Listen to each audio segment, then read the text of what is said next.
Bismillahirrahmanirrahim. Assalamualaikum warahmatullahi wabarakatuh.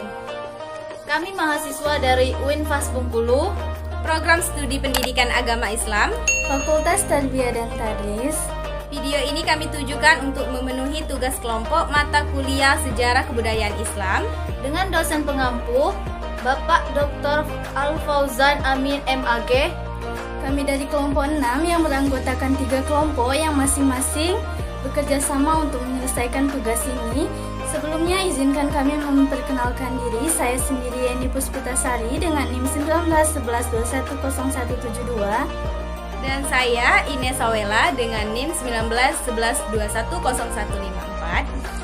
Saya Seli Donarti dengan NIM 1911210084. Bismillahirrahmanirrahim. Assalamualaikum warahmatullahi wabarakatuh. Kami dari kelompok 6 untuk tugas video kreasi mata kuliah pembelajaran SKI di madrasah. Di sini kami mengambil tema tentang peradaban bangsa Arab sebelum Islam. Yang pertama akan saya bahas yakni mengenai sistem peribadatan bangsa Quraisy sebelum Islam.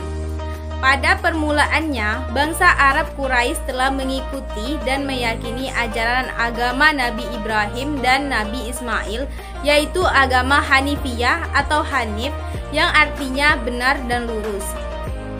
Karena itu, sejak dulu ajaran Tauhid sudah mengakar di hati masyarakat Arab. Pembaruan dan pergaulan dengan bangsa lain mempengaruhi kepercayaan mereka. Tetapi seiring berjalannya waktu, ajaran tersebut mengalami perubahan, penambahan, dan pengurangan yang dilakukan oleh pengikutnya yang tidak bertanggung jawab. Kemudian muncul berbagai ajaran yang meragukan dan akhirnya jatuh menjadi penyembah berhala yang dibawa oleh Amir bin Lu'ay al-Khuzai. Pada masa jahiliyah, orang Arab Quraisy banyak yang menyembah berhala atau patung-patung yang mereka buat sendiri dari batu, kayu, dan logam. Menurut Ibnu Qalbi, yang menyebabkan bangsa Arab menyembah berhala dan batu ialah barang siapa yang meninggalkan kota Mekah harus membawa batu yang diambil dari batu-batu yang ada di tanah haram Ka'bah. Hal itu mereka lakukan dengan maksud untuk menghormati tanah haram dan untuk memperlihatkan cinta mereka terhadap kota Mekah.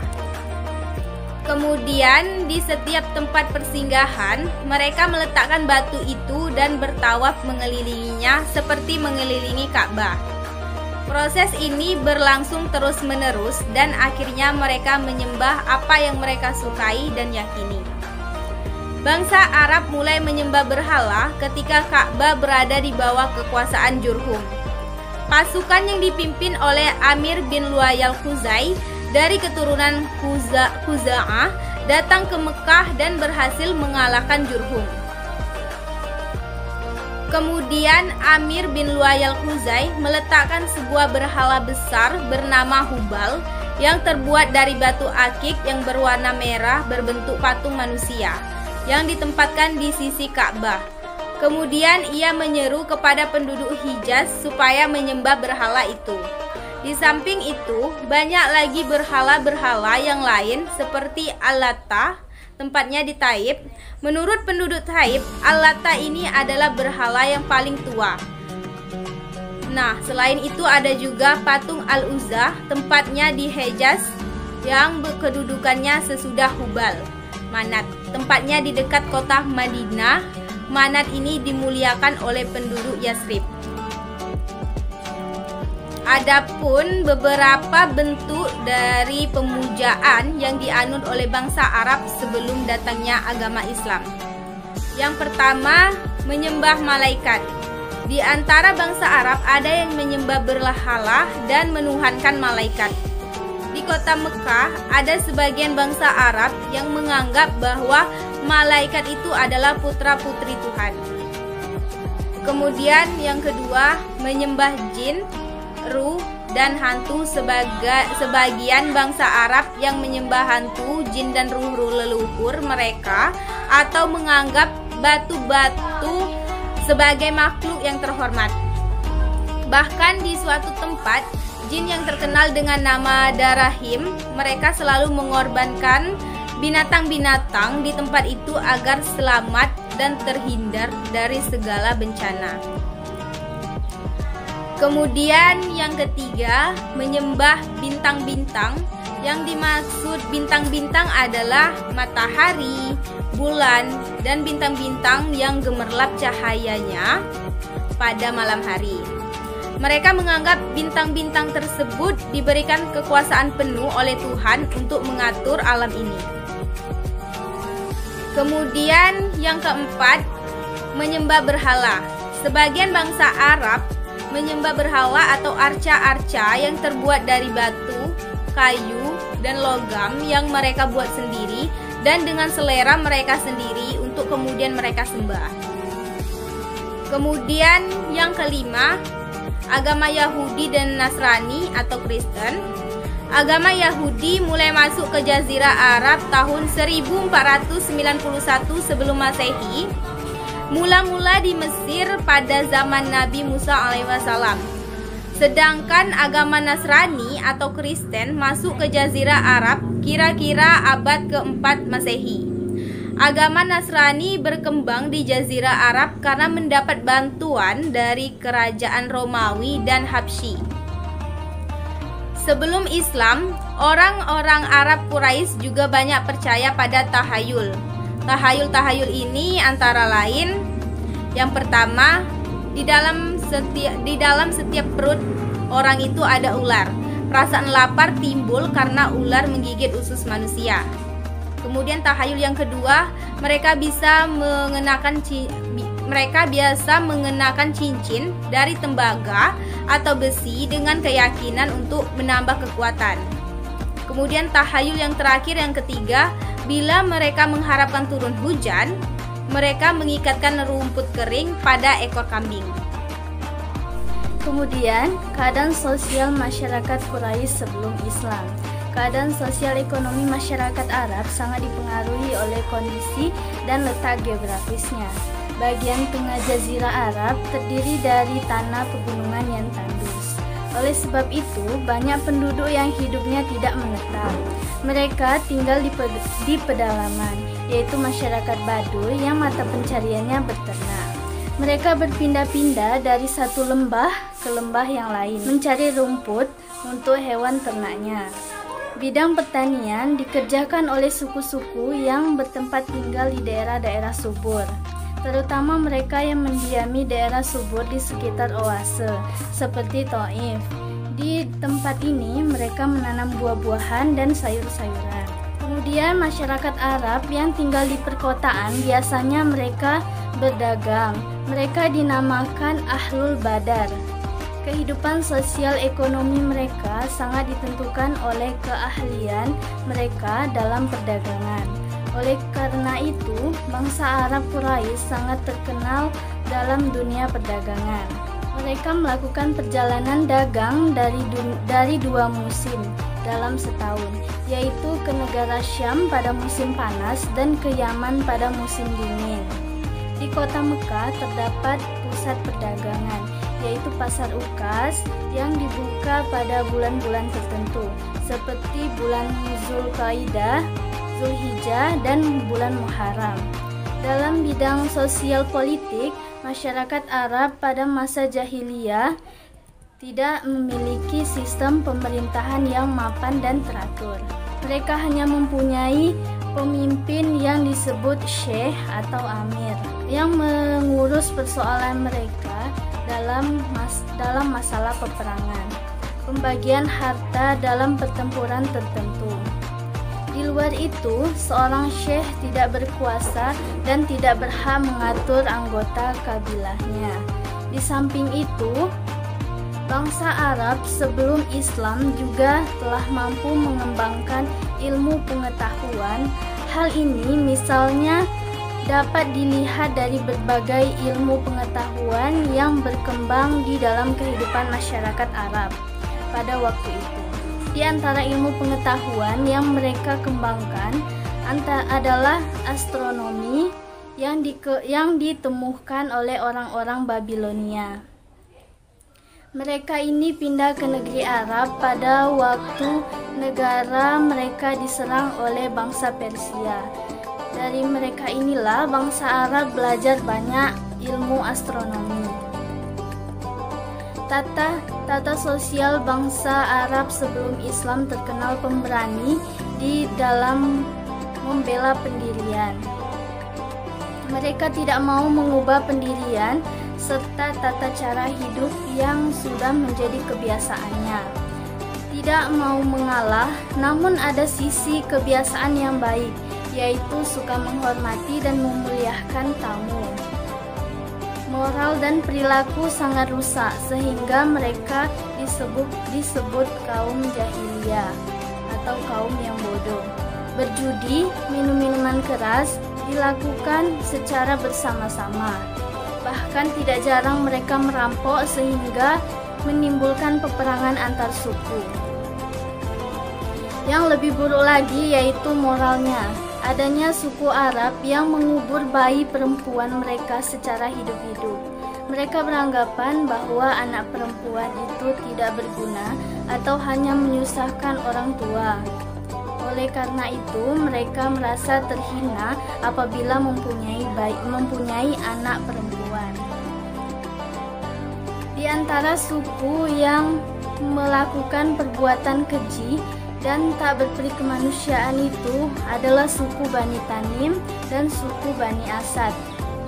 Dalam bidang bahasa dan seni bahasa, orang-orang Arab pada masa pra-Islam sangat maju. Bahasa mereka sangat indah dan kaya. Syair-syair mereka sangat banyak dalam lingkungan mereka. Seorang penyair sangat dihormati. Tiap tahun di pasar Ukas diadakan deklamasi sajak yang sangat luas. Selain Ukas, masih ada pasar yang dijadikan tempat berkumpulnya para penyair, yaitu Pasar Madinah dan Zulmajaz. Salah satu dari pengaruh syair pada bangsa Arab ialah bahwa syair itu dapat meninggikan derajat seseorang yang tadinya hina atau sebaliknya, menghinakan seorang yang tadinya terhormat. Satu-satunya alat publisistik yang amat luas lapangannya yaitu khitbah. Di samping sebagai penyair, orang-orang Arab jahiliyah itu sangat fasih berpidato. Dengan bahasa yang indah dan bersemangat, para ahli pidato pada saat itu mereka mendapat derajat tinggi seperti para penyair. Salah satu kelaziman dalam masyarakat Arab jahiliyah adalah mengadakan majelis atau nadwa sebagai sarana untuk mendeklamasikan sajak, bertanding pidato, tukar-menukar berita, dan lain sebagainya. Seperti Nadi Quraisy dan Darun Nadwa yang berdiri di samping Ka'bah sebagai dari nadwa mereka. Itulah seorang ahli sejarah Islam, Ahmad Amin, seorang sejarawan Islam, memberi definisi tentang kata-kata Arab jahiliyah, yaitu orang-orang Arab sebelum Islam yang membangkang kepada kebenaran. Mereka terus melawan kebenaran sekalipun telah diketahui bahwa itu benar. Jadi jahiliyah bukanlah jal yang berarti bodoh. Adapun pemerintah Jazirah Arab sebelum Islam dijelaskan sebagai berikut. Bangsa Arab sebelum kedatangan Islam tidak mengenal sistem pemerintahan. Masing-masing kabilah mempunyai pemerintah sendiri yang dikepalai seorang syekh sebagai pemegang kekuasaan tertinggi dalam lingkungan kabilahnya. Di samping itu, masing-masing kabilah juga mempunyai seorang hakim yang bertugas mengadili dan menetapkan keputusan mengenai berbagai perselisihan pertikaian yang terjadi di kalangan kabilah. Masyarakat Arab sebelumnya datangnya agama Islam tidak mengenal pemerintah pusat. Masing-masing mempunyai pemerintahan sendiri yang diketuai oleh seorang syekh. Di samping itu ada juga hakim yang bertugas untuk mengadili sesama kabilah apabila ada perselisihan. Kabilah yang paling disegani saat ini adalah kabilah Quraisy dan mempunyai tugas sebagai berikut. 1. Al-Hijabah, bertugas mengurusi Ka'bah seperti menjaga, membuka, menutup, serta menjaga keamanan dan ketertiban Ka'bah. Yang kedua, Darun Dakwah. Darun Dakwah adalah suatu majelis permusyarakatan rakyat bertugas mengurusi masalah perundang-undangan bidang politik, sosial, dan budaya. Yang ketiga, Diyat. Diyat adalah suatu majelis yang mengurusi masalah pengadilan baik pidana maupun perdata. Yang keempat, Al-Qiadah. Al-Qiadah adalah majelis yang mengurusi angkatan perang negeri Mekah yang mempunyai angkatan bersenjata yang terdiri dari pasukan perang dan penjaga keamanan dan tugas yang lainnya. Bangsa Arab pra-Islam tidak seburuk yang dibayangkan dan tidak semuanya berperilaku biadab dan bodoh. Hal tersebut dikarenakan bangsa Arab telah menjalin hubungan yang sangat baik dengan bangsa lain seperti bangsa Romawi. Di samping itu, pada saat itu juga bangsa Arab telah mempunyai badan-badan yang mengurusi berbagai hal dalam suatu kabilah atau masyarakat. Hanya saja belum bisa mempergunakannya dengan baik.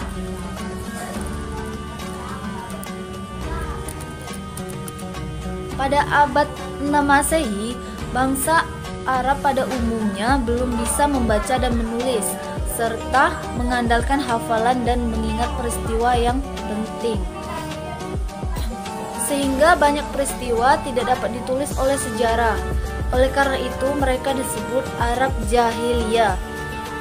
Arab Jahiliyah ini bukan hanya karena buta aksara, akan tetapi lebih dari itu adalah bangsa yang tidak mempunyai peradaban, tidak mengenal aturan dalam kurung norma.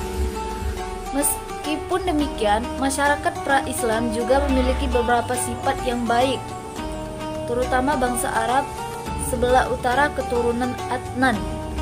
Mereka berwatak pemurah, rahmah, jarang melanggar amanat, dan sangat taat pada kepercayaannya.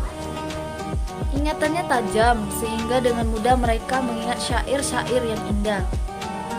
Dengan realitas seperti inilah sehingga pada masa Rasulullah SAW mampu menumbuh suburkan ilmu periwayatan hadis yang merupakan bagian signifikasi bagi khazanah hukum dan syariah Islam. Baiklah, itulah penjelasan dari saya. Saya akhiri. Wabillahi taufiq wal hidayah. Wassalamualaikum warahmatullahi wabarakatuh.